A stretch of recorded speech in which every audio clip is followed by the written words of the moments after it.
बहुत से social networks पर आप पोस्ट करते हैं, तबसरा करते हैं, लाइक करते हैं, लिंक्स, तस्वीर और क्लिप्स का इश्तिराक करते हैं। और यहाँ यूट्यूब पर आप अभी ये वीडियो देख रहे हैं। इस सब का मतलब यह है कि आप पहले ही डिजिटल दुनिया में गहराई से डूबे हुए हैं। किसी ने आपको इस पर मजबूर नहीं किया, आपने खुद इस कहानी में कदम रखा, क्योंकि ये आसान, तफरीही या अमली है। असल सवाल सिर्फ ये है कि आपने असल में किस किस्म की दुनिया में कदम रखा है। और फिर जिस लम्हे आप डिजिटल मनी का जुमला सुनते हैं, आप मुज़ाहमत महसूस करते हैं। ये खतरनाक सायादार मसनूई लगता है, लोगों को कंट्रोल करने की एक और चाल की तरह। इस वीडियो का मकसद आपको कहानी का दूसरा रुख दिखाना है। डिजिटल पैसा वाकई कैसे और क्यों आया, और ये आपको मुस्तकबिल में माली गुलामी से बचने में किस तरह मदद कर सकता है। आपको इसमें मजीद गहराई तक ले जाने के बजाय एक टेक्नोलॉजी के तौर पर इंटरनेट दरअसल एक खूबसूरत तस्वुर है। यह कंप्यूटर्स का एक गैर मरकजी नेटवर्क है जो इस वक्त तक काम करता रहता है जब तक कि कम से कम चंद मशीनें एक दूसरे से बात कर सकें। इंटरनेट का खुद कोई डायरेक्टर, कोई मालिक, कोई सदर नहीं है। पूरे इंटरनेट के लिए कोई एक सेंट्रल ऑफ स्विच नहीं है। लेकिन अमली तौर पर इंटरनेट के तौर पर औसत सारिफ जो तजर्बा करता है वो केबल्स और प्रोटोकॉल नहीं है। ये platforms Google, Facebook, YouTube, Apple, Amazon और उनगिनत छोटे हैं। ये वो इदारे हैं जो खेल के उसूल तय करते हैं, फैसला करें कि क्या इजाजत है और क्या नहीं। एल्गोरिथम किसको दबाएगा और किसको दफन करेगा, किसको प्रमोट किया जाता है और कौन एक ही क्लिक से बंद हो जाता है। सड़कों पर कैमरे, चेहरे की शनाख्त के निजाम, बैंकिंग सर्वर्स, स्टॉक एक्सचेंजेस, सरकारी database, medical record, tax filing, ये सब उन्हीं नेटवर्क्स पर रहता है और आमतौर पर इसी ताकत के मराकिज के कंट्रोल में है। तो ये फितरी है कि बहुत से लोगों को एक सादा सा ख्याल आता है, अगर इंटरनेट ना होता तो ये सब कंट्रोल ना होता। तो इंटरनेट का मसला है, लेकिन इंटरनेट मसला नहीं है। मसला उन लोगों का है जिन्होंने दूसरे लोगों और उनके पैसे को कंट्रोल करने के लिए इसे इस्तेमाल करने का तरीका सीखा। इंटरनेट खुद किसी का नहीं है, ये इंफ्रास्ट्रक्चर है। लेकिन हर वो चीज जिस पर आप हर रोज इन्हिसार करते हैं, social network, search engine, apps, bank, किसी का है। और ये कि किसी की बहुत वाज़ेह दिलचस्पी है। ये समझने के लिए कि हम यहाँ कैसे पहुंचे, हमें एक कदम पीछे हटना होगा। 1980 की दहाई के आखिर में टिमोथी सी मे ने अपने मशहूर मंशूर में लिखा कि आलमी नेटवर्क को सिर्फ निगरानी के लिए इस्तेमाल करने की जरूरत नहीं है, बल्कि आज़ादी के लिए भी, खास तौर पर माली लिहाज से। तकरीबन 20 साल बाद प्रोग्रामर्स के एक ग्रुप ने इस ख्याल को संजीदगी से लिया और एक सादा सा सवाल किया, क्या हम एक मुतवाज़ी मालियाती निज़ाम नहीं बना सकते जिस पर वही लोग कंट्रोल नहीं करते जो पैसा प्रिंट कर सकते हैं, इसे तबाह कर सकते हैं और जब भी उन्हें ऐसा लगता है इसे दोबारा प्रिंट कर सकते हैं। इसी तरह जिसे हम अब ब्लॉकचेन कहते हैं पैदा हुआ। इंटरनेट पर एक खास किस्म का नेटवर्क जहां कवायद को कोड में एक बार बयान किया जाता है और फिर सब पर यकसा तौर पर लागू होता है। और ये आपको याद दिलाने के काबिल है, दुनिया के तमाम पैसों में से सिर्फ 8 से 10% जिस्मानी नकदी और सिक्कों की शक्ल में मौजूद है। 90% से ज्यादा रकम पहले से ही किसी के डेटाबेस में सिर्फ एक डिजिटल नंबर है। इस ब्लॉकचेन को हकीकत में मुफीद बनाने के लिए 2009 में पहली संजीदा डिजिटल करेंसी जाहिर हुई। बिटकॉइन तखल्लुस सतोशी नाकामोटो के तहत दस्तखत किया। लिहाजा पहली बड़ी डिजिटल करेंसी बिग बिरादर ने ईजाद नहीं की थी। इसके बिल्कुल बरक्स, बिटकॉइन को एक किस्म की जवाबी हड़ताल के तौर पर बनाया गया था। इस लम्हे से असाब की हकीकी जंग शुरू हो गई। बरसों से वो बट कवाई पर पाबंदी लगाने, इसे बंद करने, इसका मजाक उड़ाने और इसे दफन करने की कोशिश कर रहे हैं। हर चंद माह बाद इसकी आखिरी मौत के बारे में कोई ना कोई शाह सुर्खी आती है और फिर थोड़ी देर बाद एक नया हमा वक्ती ऊंचा। वजह सादा है, लोगों ने इसे अपने तौर पर इस्तेमाल करना शुरू कर दिया, बिल्कुल इसी तरह जैसे अपने अपने फेसबुक या इंस्टाग्राम अकाउंट्स खुद बनाए हैं। जब अपने साइन अप पर क्लिक किया तो किसी ने आपके सर पर बंदूक नहीं रखी। एक बार जब ये वाजे हो गया कि बट कवाई को बंद नहीं किया जा सकता तो वो प्लान बी में चले गए। हम इसे तबाह नहीं कर सकते, लेकिन हम इसे खरीद सकते हैं, इसके अर्द गिर्द होने वाली हर चीज को ट्रैक कर सकते हैं, इसकी कीमत में हीरा फेरी कर सकते हैं और इसे अपने खेलों में इस्तेमाल कर सकते हैं। और बिल्कुल वही है जो वो कर रहे हैं। फिर भी ये मरकजी ढांचे का हतमी मकसद नहीं है। उनका ख्वाब है कि वो अपनी डिजिटल मनी मुतारफ कराएं जो सतह पर करपेटों की तरह नजर आती है, तेज, आसान, जदीद, लेकिन आजादी के एक नुक्ता के बगैर। इस तस्वुर को कहा जाता है एक मरकजी बैंक की डिजिटल करेंसी। ये एक क्रिप्टो करेंसी नहीं है, ये आपके तखनों के गिर्द एक डिजिटल बेली है, आसानी से अदायगियों और गिरे इकोनॉमी से लड़ने के बारे में मार्केटिंग में एहतियात से लिपटी हुई है। यहाँ ये जरूरी है कि आप एक चीज को समझें, नकद रकम बचाने की लड़ाई आजादी की लड़ाई नहीं है। ये एक ऐसी दुनिया में पवन चक्कियों के खिलाफ लड़ाई है जो पहले से ही डिजिटल है। बात डिजिटल पैसे से भागने का नहीं है, बल्कि ये समझना है कि एक ही सिक्के के दो बिल्कुल मुख्तलिफ रुख हैं। मरकजी डिजिटल पैसा जो उनका हथियार है, और विकनुद्र कुर्रत डिजिटल पैसा जो आपकी ढाल बन सकता है। पहला हतमी गुलामी का एक आला है, दूसरा आजादी का आगाज है। हम पहले ही सालों से सेंट्रलाइज्ड डिजिटल मनी के टेस्ट रन्स देख रहे हैं, नाइजीरिया समेत। जब लोगों को एहसास हुआ कि क्या होने वाला है, उनमें से बड़ी तादाद क्रिप्टो करेंसियों और ब्लॉकचेन नेटवर्क्स में भाग गई, कम से कम उनकी माली आजादी को बरकरार रखने के लिए। आज 1 अरब के करीब लोग क्रिप्टो के साथ किसी न किसी तरह का राब्ता रखते हैं, लेकिन इससे एक और मसला पैदा होता है। बटकवाई के बाद पॉप अप होने वाली हर चीज का 9% खालिस कचरा है। ऐसे मंसूबे जिनका वाहिद मकसद लोगों को लालच देना, उनके पैसे लेना और गायब करना है।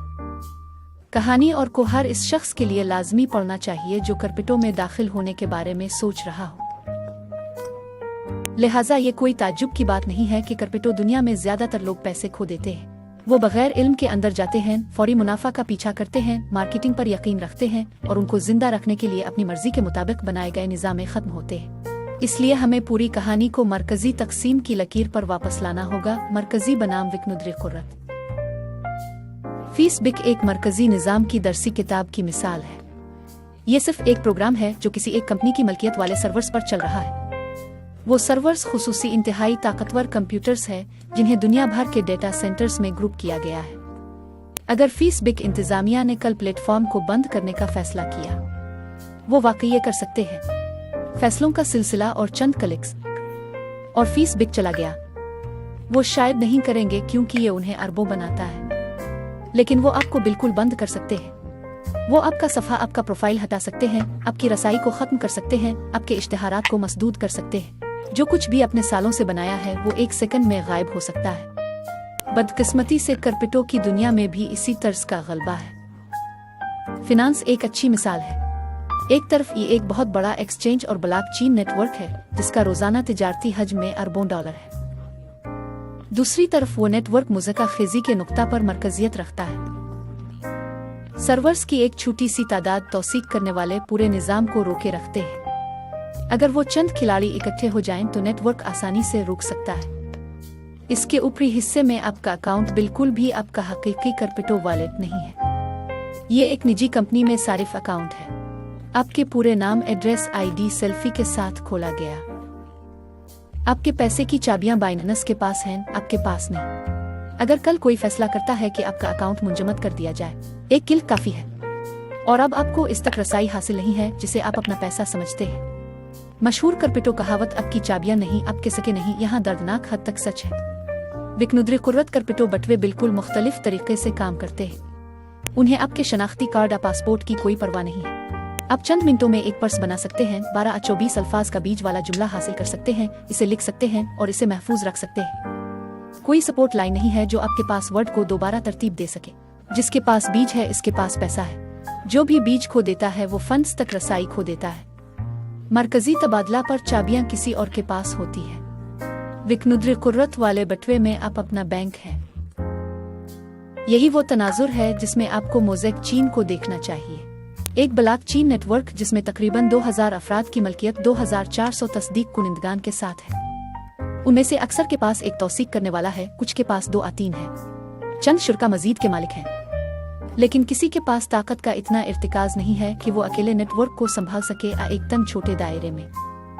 तस्दीक करने वाले मुतअद्दिद बर्रे आज़मों और बहुत से मुख्तलिफ ममालिक में फैले हुए हैं। यहाँ तक कि अगर आप नेटवर्क पर कब्जा करना चाहते हैं, आपको अंदाजा नहीं है कि ये सब लोग कहाँ हैं या कौन हैं। और यहाँ तक कि अगर आप जानते हैं तो उनमें से सैकड़ों को अपने नेटवर्क के खिलाफ मिलकर काम करने पर राजी करना अमली तौर पर नामुमकिन होगा। और अपने मुफादात के खिलाफ हर वो चीज़ जो मोज़ेक चीन पर चलती है, मूज और दीगर तमाम टोकन्स। इस सिलसिला के अंदर पत्तों पर मौजूद है।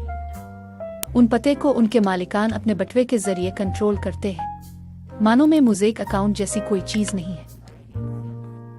मोज़ेक नेटवर्क है और आपकी चाबियां हैं जो आपको अपने फंड्स तक रसाई फराहम करती है।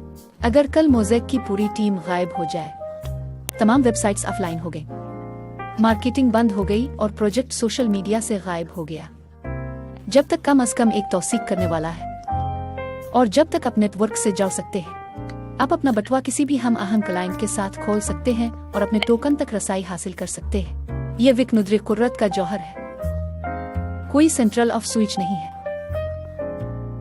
यह समझने के लिए कि विकनुद्र कुर्रत नेटवर्क वाकई कितना है, हमें एक और अहम टूल की जरूरत है, नाकामोटो अददी सर। यह आपकी बसीरत पहले से महसूस कर रही है, इस पर एक नंबर डालने की कोशिश करता है। नाकामोटो गतंक आजाद अदाकारों, तस्दीक कुनिंदगान, तौसीक करने वाले मालिकान अगरोहों की सबसे छोटी तादाद है जिन्हें नेटवर्क को रोकने या इस पर कंट्रोल हासिल करने के लिए गठजोड़ करना पड़ेगा। यह तादाद जितनी छोटी होगी, नेटवर्क इतना ही ज्यादा सेंट्रलाइज होगा। यह जितना बड़ा है, यह जितना ज्यादा लचकदार और विकनुद्र कुर्रत है। हर ब्लॉकचेन नेटवर्क में तस्दीक करने वालों की एक सीट पर मुश्तमिल होता है, जिसमें एक ही सॉफ्टवेयर इंस्टॉल होता है और मुश्तरका तौर पर नेटवर्क को बरकरार रखता है। अगर किसी नेटवर्क के पास 100 तस्दीक कुनिंदगान हैं और कोई फर्जी तौर पर उनमें से 9 को तबाह कर देता है, नेटवर्क अब भी चलता है। जब तक कम से कम एक लाइव तस्दीक कुनिंदा मौजूद है, नेटवर्क मौजूद है। अब 3 मालिकान के साथ एक नेटवर्क का तसव्वुर करें, हर एक के पास एक तौसीक कुनिंदा है। ये 3 तौसीक करने वाले 3 मालिकान हैं। अगर उनमें से 2 एक साथ काम करने पर राजी हों तो वो नेटवर्क को बंद कर सकते हैं। इस नेटवर्क का नाकामोटो गतंक 2 है।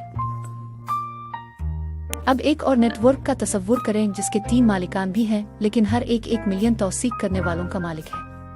मजमूई तौर पर 3 मिलियन तौसीक करने वाले। बहुत बड़ा और बहुत विकनुद्र कुर्रत लगता है, ठीक है, लेकिन अगर उन्हें से 2 मुत्तफिक हैं, वो अब भी हर चीज को कंट्रोल करते हैं। नाकामोटो का अदद दोबारा 2 है। लिहाजा मशीनों की खाम तादाद का ज्यादा मतलब नहीं है अगर वो सिर्फ चंद हाथों में मरकूज है। यही वजह है कि सिर्फ तस्दीक कुनिंदगान की गिनती आपको विकनुद्र कुर्रत के बारे में काफी नहीं बताती है। मिसाल के तौर पर में 1 मिलियन से ज्यादा तस्दीक कुनिंदगान है और पहली नजर में ये एक मिसाली विकनुद्र कुर्रत नेटवर्क की तरह लगता है, लेकिन अमली तौर पर चंद बड़े इदारे बुनियादी तौर पर लीडो और तौसीक करने वालों के इतने बड़े हिस्से को कंट्रोल करें कि अगर वो सफ बंदी करें और शायद चंद दूसरे बड़े खिलाड़ियों को शामिल करें, वो नेटवर्क के साथ संजीदगी से समझौता कर सकते हैं। इस लिहाज से नाकामोटो को फैशनेट खाम तौसीक करने वाले की तादाद के मुकाबले में शर्मनाक हद तक कम है। अब आप जो स्लाइड देख रहे हैं, इस पर आपको कई बड़े नेटवर्क्स के लिए नाकामोटो कोफिशिएंट की तखमीनी कदरें मिल गई है। आप वाज़े तौर पर देख सकते हैं कि के लिए ये तादाद तकरीबन 2 है। बट कवाई के लिए जहां चंद सबसे बड़े कानकनी पूल ज्यादातर हैश रेट को कंट्रोल करते हैं, ये 3 के करीब है। बाइनेंस स्मार्ट चीन के लिए बहुत कम तादाद में फाल तौसीक करने वालों और मजबूत मरकजी कंट्रोल के साथ ये 7 के करीब है। स्वे और एप्टिस जैसे नेटवर्क्स के लिए कदर तकरीबन 17 है।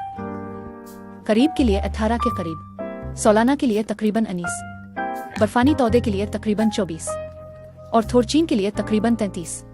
एक बड़े प्रूफ ऑफ स्टिक नेटवर्क की बेहतरीन मिसालों में से एक तकरीबन 132 तक पहुंच जाता है। इस भीड़ में मोज़ेक चीन एक इंतहा के तौर पर खड़ा है, तकरीबन 2000 लोगों की मलकियत में 2400 तस्दीक कुनिंदगान के साथ। अंदाजों का कहना है कि नजरिया तौर पर नेटवर्क को रोकने इस पर कब्जा करने के लिए 600 से ज्यादा आजाद अदाकारों की जरूरत होगी। दूसरे लफ्जों में, जब विकनुद्र कुर्रत की बात आती है तो मोज़ेक बिल्कुल मुख्तलिफ लीग में खेलता है। और कहानी फिर भी यहीं खत्म नहीं होती। मोज़ेक चीन की तौसीक करने वाले सिर्फ अवामी इंटरनेट पर नंगे नहीं बैठे हैं। उनकी ट्रैफिक निबोला VPN के जरिए रूट की जाती है, एक निजी खुफिया करदा नेटवर्क जो बैरूनी हमला आवर के लिए इनफिरादी मशीनों को दुरुस्त तरीके से तलाश करना अमली तौर पर नामुमकिन बना देता है। यहाँ तक कि अगर किसी ने एक जिस्मानी कंप्यूटर तबाह कर दिया, नेटवर्क चलता रहता है। मालिक आसानी से एक नई मशीन पर एक तस्दीक कुनिंदा को घुमाता है और इस तरह जारी है जैसे कुछ हुआ ही नहीं। तो एक तरफ आपके पास मरकजी डिजिटल सिस्टम्स की दुनिया है, सोशल नेटवर्क्स, बैंक्स, बड़े एक्सचेंजेस, मुस्तकबिल के प्रोजेक्ट।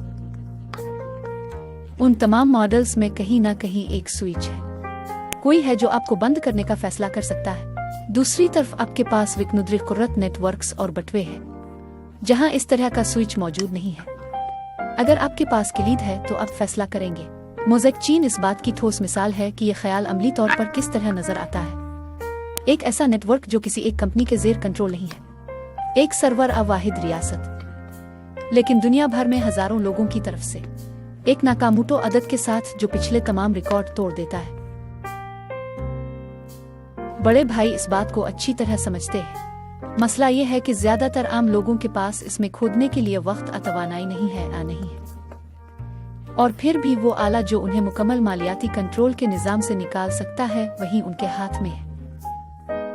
असल सवाल अब ये नहीं है कि आया अब डिजिटल दुनिया को इस्तेमाल करेंगे, आप पहले ही करते हैं। असल सवाल ये है कि क्या आप हमेशा के लिए सिर्फ किसी और के मरकजी प्लेटफॉर्म के सारिफीन ही रहेंगे।